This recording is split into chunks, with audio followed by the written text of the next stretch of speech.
ঢেকিয়াজুলিত নৱগঠিত জয় ভাৰত পাৰ্টিৰ এখন দলীয় সভা অনুষ্ঠিত হয়। ঢেকিয়াজুলিত ছটভৱন প্ৰেক্ষাগৃহত অনুষ্ঠিত হোৱা জয় ভাৰত পাৰ্টিৰ দলীয় সভাখনত জয় ভাৰত পাৰ্টিৰ ৰাজ্যিক সভাপতি তিহাৰু গড় উপস্থিত থাকে।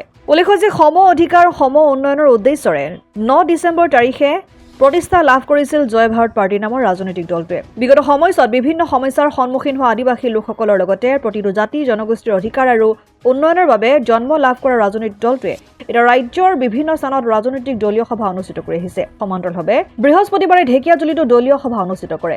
জয় ভাৰত পাৰ্টিৰ দলীয় সভাখনিত ৰাজ্যিক সভাপতিৰ লগতে ৰাজ্যিক উপসভাপতি পুষ্পা খাৰা, সাধাৰণ সম্পাদক জোনা কুজুৰ, বিত্ত সম্পাদক দিলীপ ডেলাৰ উপৰি কেইবাগৰাকী কেন্দ্ৰীয় নেতৃত্ব উপস্থিত থাকে। ইফালে জয় ভাৰত পাৰ্টিৰ ৰাজ্যিক সভাপতিক ঢেকিয়াজুলিত উষ্ম আদৰণি জনাই আদিবাসী ছাত্ৰ সন্থাৰ শোণিতপুৰ জিলা সভাপতি অমৰজিৎ কেৰকেটাৰ লগতে কাৰ্যকৰী সভাপতি নাৰায়ণ সিং গড়ে। ৰাজনৈতিক দল থকাৰ পিছত পুনৰ নতুন ৰাজনৈতিক দলৰ আত্মপ্ৰকাশ ঘটিল, কি ক'ব এই দলৰ লক্ষ্য? হয়, আজি আমি জয় ভাৰত পাৰ্টি খোলাৰ আজিৰে পৰিকল্পনা নহয়। আমি 3-4 বছৰ আগৰ পৰাই আমি অসমৰ চুকে কোণে বিভিন্ন ধৰণৰ আমাৰ বুদ্ধিজীৱীসকলৰ লগত আলোচনা হৈছিলে আৰু আলোচনাৰ মাজত আমি এই নতুন জয় ভাৰত পাৰ্টি দল ঘোষণা কৰিছিলোঁ যোৱা মাহতে। আৰু আজি আমি ঢেকিয়াজুলিত উপস্থিত আছোঁ, শোণিতপুৰ জিলাৰ ঢেকিয়াজুলি সমষ্টিত। আৰু শোণিতপুৰ জিলাৰ সদৌ অসম আদিবাসী ছাত্ৰ সন্থা আজি এই সভাত যি আমাক উষ্ম আদৰণি জনাইছে, ধন্যবাদ জনাইছোঁ আদিবাসী ছাত্ৰ সন্থাক। আৰু লগতে আমাৰ এই ঢেকিয়াজুলিবাসী ৰাইজ আজি বহুত ৰাইজে ইয়াতে সমবেত হৈছে। তেওঁলোকে যি নিজৰ বহুমূলীয়া সময় বাদ দি পেলাই তেওঁলোকে ইয়াতে আমাৰ এই সাধাৰণ সভাত সহযোগ কৰিছে, সকলোকে ধন্যবাদ জনাইছোঁ।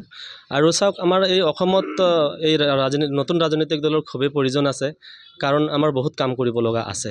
আজি কংগ্ৰেছেই হওক বা বিজেপিয়ে হওক, তেওঁলোকৰ যি ৰাজনৈতিক তেওঁলোকে উন্নয়নমূলক কাম তেওঁলোকে একো কাম কৰিব পৰা নাই। বিজেপি আজি চাওক, আজি তেওঁলোকে হিন্দু মুছলিম আজিৰ তাৰিখত তেওঁলোকে গো মাংস লৈ পেলাই তেওঁলোকে ৰাজনীতি কৰিব আৰম্ভ কৰিছে। গতিকে সেইটো একচুৱেলি ঠিক কথা নহয়। আমি জয় ভাৰত পাৰ্টিৰ আমাৰ লক্ষ্য আছে আমাৰ সম অধিকাৰ, সম শান্তি সম্প্ৰীতি আৰু সম বিকাশ, এই মটো লৈ পেলাই আমি আগবাঢ়িছোঁ। আৰু এই দলটোক আমি ৰাইজৰ মাজত লৈ যাম। ৰাইজে পৰামৰ্শ দিব কি ধৰণৰ আমি কাম কাজ কৰিব লাগিব আৰু ৰাইজৰ মতে আমি কাম কৰি যাম।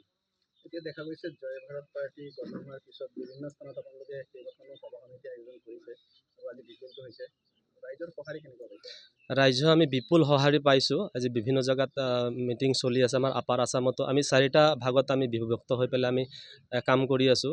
সমষ্টি কমিটি ইতিমধ্যে গঠন হৈ আছে আৰু সমষ্টি কমিটি গঠন কৰাৰ পিছত আমি মানে আঞ্চলিক কমিটি, তাৰপিছত আমাৰ বুথ কমিটি গঠন হ'ব।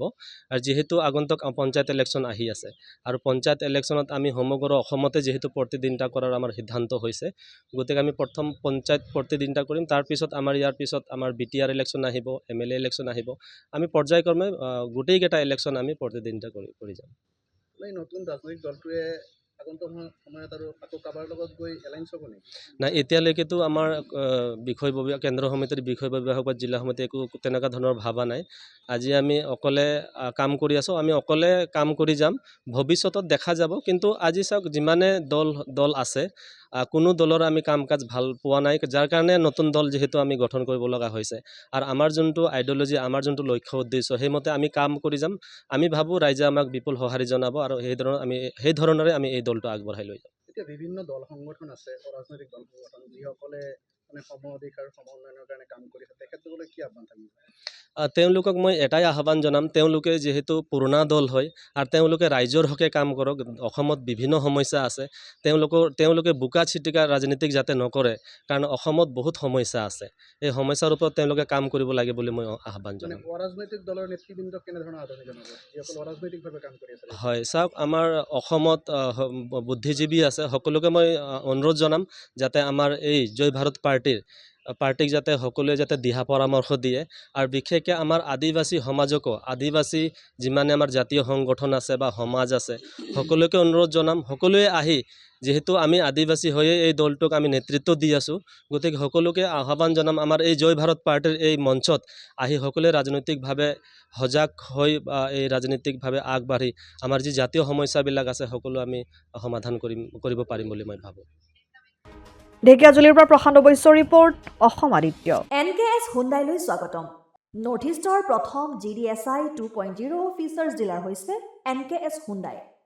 অত্যাধুনিক সা সুবিধাৰে তৈয়াৰী মষ্ট আপডেটেড হুণ্ডাই ডিলাৰ এতিয়া ডিব্ৰুগড়ত।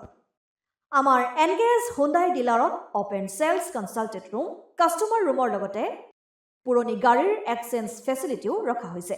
ইয়াত চেলছৰ লগতে ছাৰ্ভিচ ছেক্টৰৰ সুন্দৰ সুবিধা আছে। প্ৰয়োজনীয় সকলো এডভান্স টুলছ, হুইল বেলেন্সিং, এলাইনমেণ্টৰ অত্যাধুনিক machine, post hydraulic lift, fully ট্ৰেইনমেণ্ট পাৱাৰৰ লগতে nitrogen gas filling facility, fully automatic car ৱাছৰ ফেচিলিটিও আছে।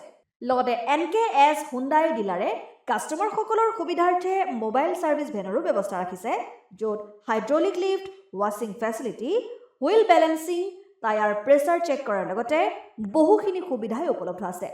NKS হুণ্ডাইলৈ আহক আৰু সুবিধাসমূহ গ্ৰহণ কৰক।